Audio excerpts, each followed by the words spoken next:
Hi everyone, I'm Tom and today I'm going to be showing you Hitodama, which is a family game where we play as guardian spirits, roaming the lands, gathering resources, helping out the stations, Natsu, Aki, Fuyu and Haru to find balance in nature and return the star Nizao, who is currently wrapped in shadows and darkness and has become the Hitodama. This is on Kickstarter right now. I'll put a link to the campaign page in the description and the corner of the screen so you can go and check it out. This is a prototype, but it should give you a very good idea of what the final game will look like. I'm going to start you off with some story. It all starts with a tinkling sound, a sound so clear on a night when a star named Nizao, amazed by the life found on Earth, decided to release part of its essence to give life to the guardian spirits. These powerful guardians fell in love with the surrounding nature and set out to care for it. Seeing this, Nizao created the stations, endowing them with the power to maintain balance. He called them Haru, Natsu, Aki, and Fuyu, and they're commonly known as the seasons of the year. They were to take care to have everything ready before winter arrived, as long as they did not disturb the natural cycle of life.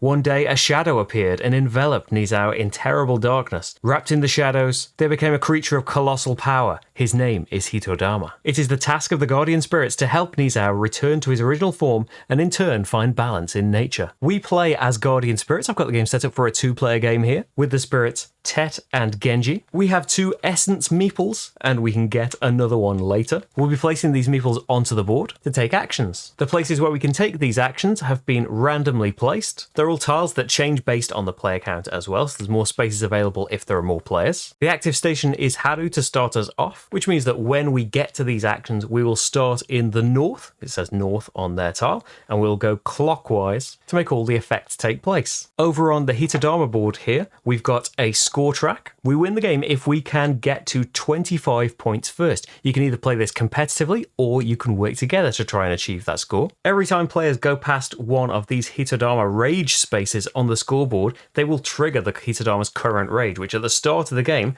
makes action spaces freeze up and we're unable to go there. But as the game goes on, every 2 rounds, the Hitodama moves further and further down his track and the effects get worse and worse, like taking resources away from players or freezing even more places at once. We also have the Aku down here in their den. They have a special deck. We draw a card from it at the start of the game. The Aku are also going to get in our way and block these spaces off. They're just kind of mischievous. They're not really trying to stop us. We will be able to go to the Aku's den though and give them the resources they require. In this case, it would be some amber to recruit this Aku onto your player board, because some objectives for the seasons need Aku to be able to advance. You can score a lot of points in the game by delivering the resources to the stations. On your turn, you get 3 actions. You can move one of your available meeples. Can't move the same one twice in one turn. You have to have placed your meeple somewhere this turn for it to activate and get its effects. You don't get the things straight away. Like if I was to place the meeple here, I would get 2 berries. I don't get them straight away. I will get them as soon as we do all the events when everyone's had their turns. I can discard a card. We do start off with some sun and moon cards. I can discard a sun card to get a berry, and I can discard 2 sun cards to get a lunar card. We can also get more sun and lunar cards from actions that are out on the board. You can play one of your cards that can get you all sorts of different things. Like this lunar card over here, Journey. I can play this to get 3 more actions, or I could play Purify to get myself a crystal. I could play Switch to swap my meeples with somebody else's if the space I want isn't available at the moment. Vigor Up would let you activate your location right now and it'd still activate at the end of the round, so you kind of get 2 in a row there. And there's tons of other effects that can go off. As an action, you can obtain your 3rd essence meeple. That costs 2 berries. And you can spend an action just to draw another sun card. Out on the board, some of the spaces just gain us things. Like here, we can get more sun cards. If this space is available, you'll just get a sun card when the location activates. That space is already blocked off though. You might have to pay a berry to get a sun card, for example. We can get berries. We can turn amber into crystals.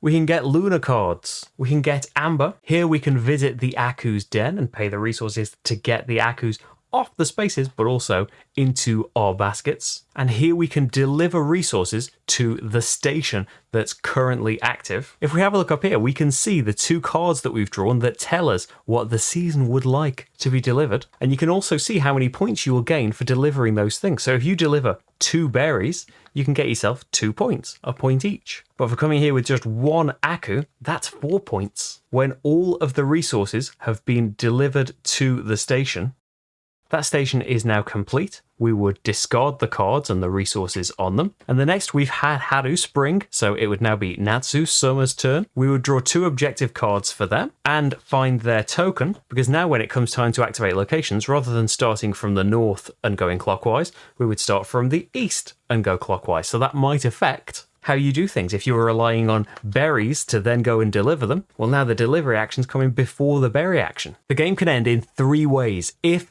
we reach 25 points, that player, if we're playing competitively, or all of us, if we're playing together, will win. If the Hitodama has reached the last space on its board, it has succeeded in freezing the forest and all players lose. And if we've had 4 seasons and all of their mandates fulfilled, the player at that point with the most victory points would win. And that's Hitodama.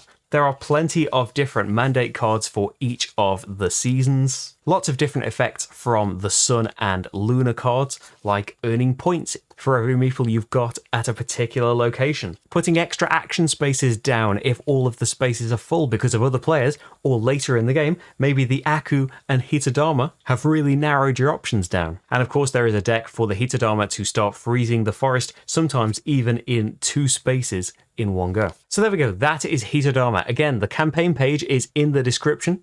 If you'd like to see all of the final stuff, it is down there. But I hope this overview has given you a good idea of what the game will be like from the prototype at least. If you'd like to see more from me, then you can click on my channel. There are many videos at this point. I hope you'll enjoy some more. Thank you very much for joining me here though, and I'll see you for the next game. Bye everyone.